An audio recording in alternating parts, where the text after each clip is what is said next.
안녕하세요. 이해란 TV의 이해란입니다.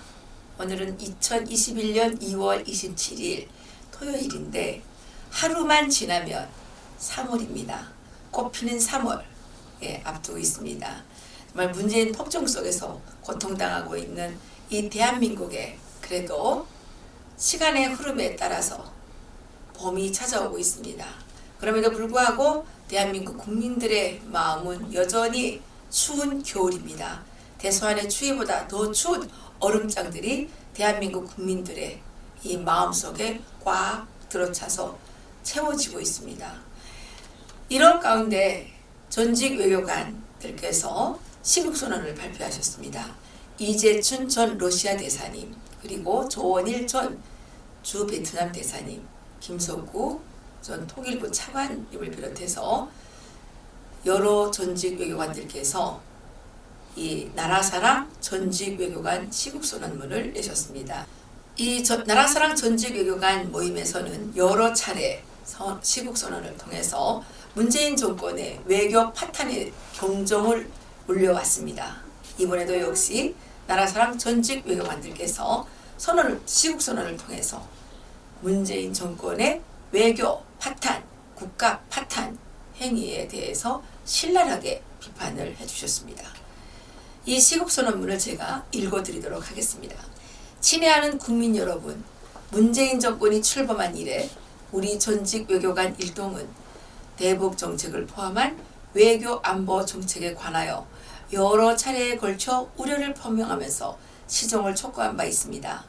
그럼에도 불구하고 지난 4년간 이 정부는 국가 이익을 해치는 대북 정책과 외교 안보 정책은 물론이고 자유민주주의와 시장경제, 법치주의와 인간의 존엄이라는 보편적 가치와 헌법의 기본 질서를 일탈한 정책으로 자해 행위를 함으로써 국민을 불안과 공포로 내몰고 있습니다. 이제 3.1절 102주년에 즈음하여 우리 전직 외교관 일동은 1919년의 3.1 만세 운동을 회상하며 이 정부가 특히 외교안보 분야에서 우리의 주권과 국가의 이익을 해치는 행위를 즉각 중단하고 아래 사항을 명심하여 대한민국을 정상적으로 운영하기를 국민 여러분과 함께 다시 한번 강력히 촉구하고자 합니다. 1. 선진 국가의 협력. 우리 대한민국은 미국을 비롯한 자유세계, 특히 선진국 클럽이라고 불리는 OECD 회원국들과 함께 개인의 자유와 존엄, 국민 주권, 법치주의, 시장 경제를 포함하는 보편적 가치를 기본으로 하여 민주적 국제정치, 번영하는 세계 경제 질서를 공유하면서 국가안보와 경제 번영을 이룩한 신흥 선진국으로서 세계의 수많은 나라의 모델이 되었다고 칭송받아 왔다. 우리 대한민국과 공통적 가치를 가지고 경제 발전에 성공한 아시아의 이웃 경제권인 일본, 싱가포르, 대만의 사례를 보더라도 우리 대한민국의 선택은 성공의 정도이었음은 의문의 여지가 없으며 우리 전직 외교관들은 온 국민과 함께 기적적인 성공을 거둔 국가건설 과정에 참여하는 특권을 누린 데에 대해 깊이 감사하고 큰 자부심을 느낀다. 2. 한미협력. 무엇보다도 튼튼한 한미 동맹 관계는 대한민국 안보와 경제 발전의 초석이다.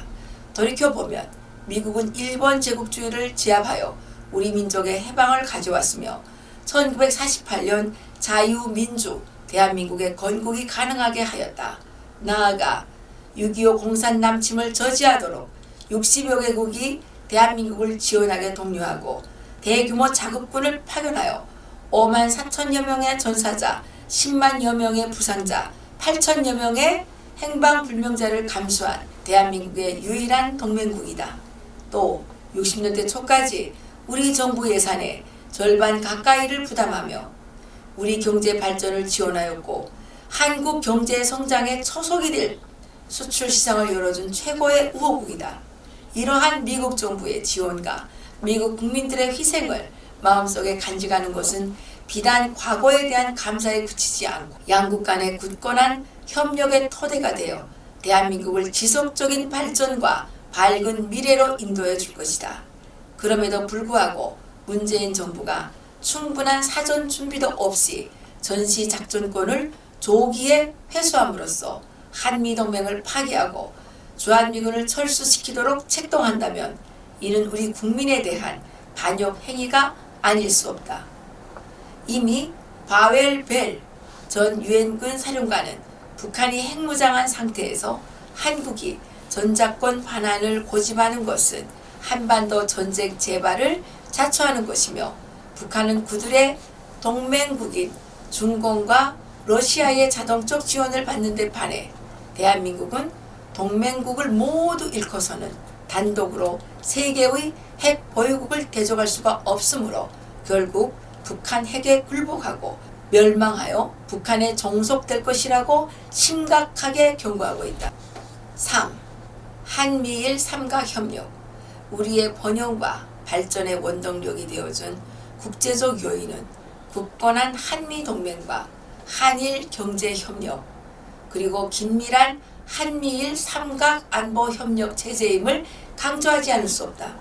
미국과 일본은 우리와 공통으로 보편적 가치를 가지고 있는 만큼 한미일 3국의 단합은 우리 대한민국의 현재와 장래 이익을 위해서 필수적이다. 한국과 일본의 외교에 과거 어두운 경험이 결코 밝은 미래를 해치는 장애 요인이 되게 해서는 안 된다.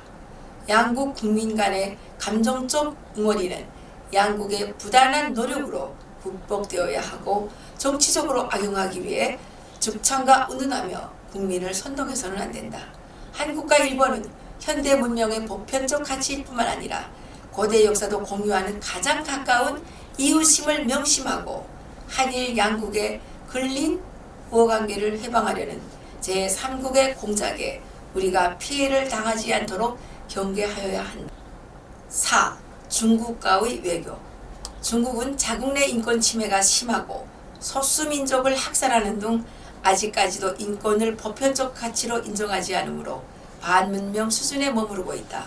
더욱이 우리가 6.25 남침을 당했을 때 최고 국제법 규범인 유엔 안보리 결정에 반하여 북한의 남침을 도운 중공군이 우리 민족에게는 한없는 고통을 안겨준 그들의 범죄에도 불구하고 중국 공산당은 적반하장격으로 그들의 침략을 승리라고 자랑스러워하고 있는 실정이다. 중국은 현대 문명의 기본 가치와 국제법 규범을 무시하므로 다방면에서 우리 국가의 이익과 정면 충돌하고 있다. 중국 공산당은 국제법에 따라 서해의 절반은 우리의 관할 해역이라고 인정하는 것을 거부하고 서해 대부분이 자기 관할이라고 억지 주장을 하고 여러 이웃나라들과도 충돌하고 있다.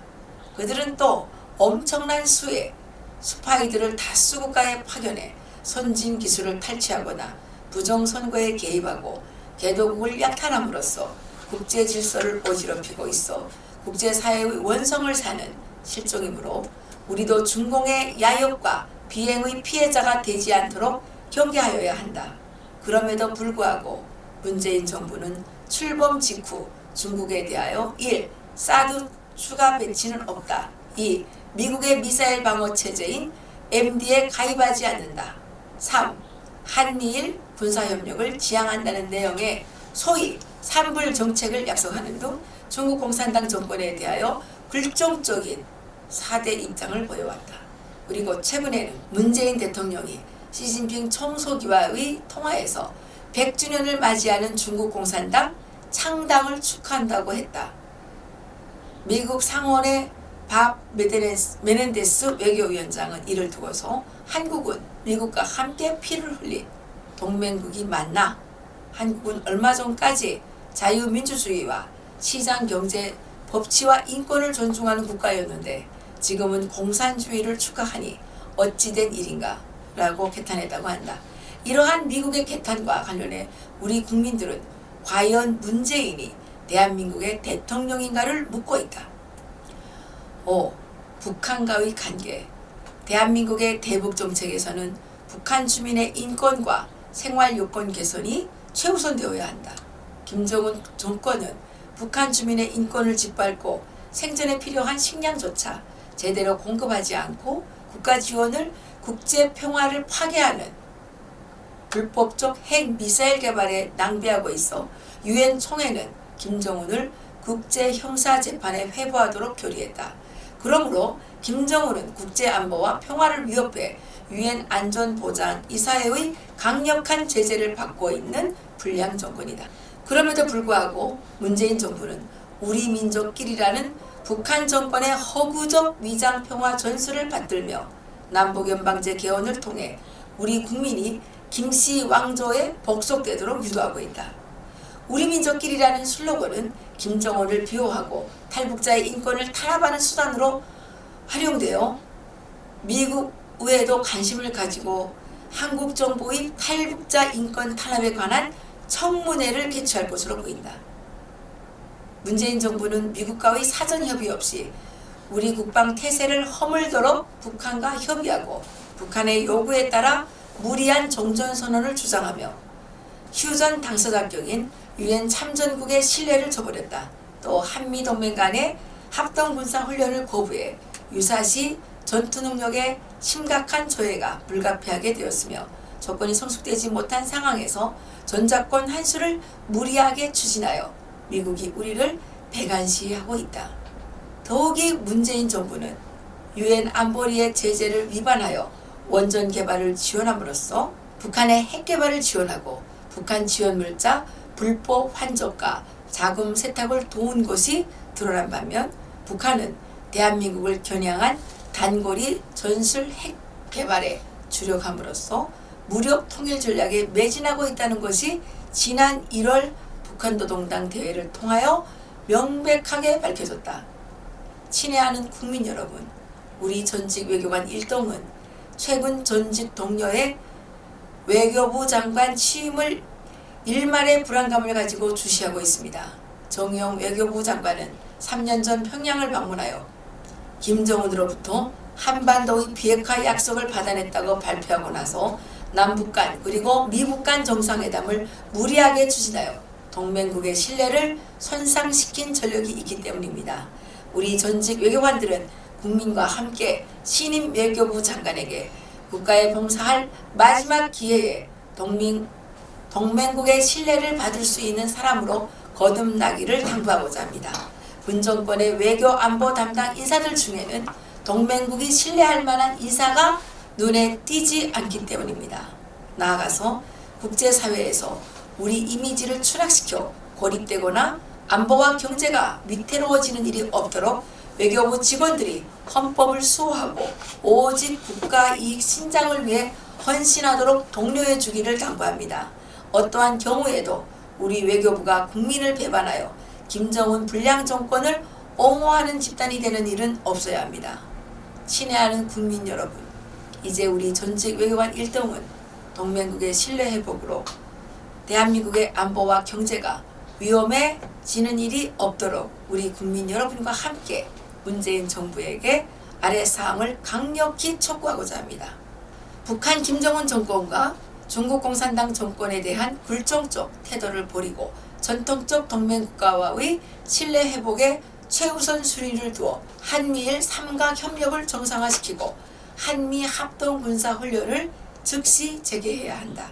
김정은 정권을 제재하는 유엔 안보리 결의를 위반하는 사례가 재발하지 않도록 하여 세컨더리 보이콧의 피해를 최소화해야 한다. 종교, 언론의 자유 등 시민적 권리와 탈북자의 인권 침해를 즉시 중단함으로써 반자유 불량 국가란 자유세계의 의혹을 불식시켜야 한다. 위안부와 징용공 배상에 관한 결정과 법원 판결을 둘러싼 한일 간의 갈등은 국제재판을 통해 해결할 것을 일본에 제의해야 한다. 문 정권에 대한 일본의 불신이 심각한 수준이므로 국제재판에 의한 신속한 해결이 절실하다고 보기 때문이다. 공산주의를 추종하는 행동이나 입법을 완전히 금지하고 남북 연방제 개헌을 포기해야 한다. 그리고 중국에 대한 삼불 정책을 지체 없이 파기해야 한다. 자유롭고 개방적인 인도 태평양 협력체의 일원으로서 적극적으로 기여하고 미국, 일본, 인도, 호주, 4개국으로 결성되는 쿼드와 클린 네트워크를 비롯한 자유민주주의와 시장경제 그리고 법치와 인권을 존중하는 국가연합체에 시의적절하게 동참해야 한다. 이러한 모든 사항에 관해서 미국 정부와 긴밀하게 협의해야 한다. 이상 나라사랑 전직 외교관 일동이 발표한 시국선언입니다. 구구절절히 문재인 정부가 귀담아 들어야 할 정말 고언이라고 생각이 됩니다. 이 문재인 정부가 더 이상 대한민국을 파괴시키는 그러한 행위를 중단하기를 강력히 촉구하면서 이 나라사랑 전직 외교관들의 이 시국선언을 여기서 마치도록 하겠습니다. 청자 여러분.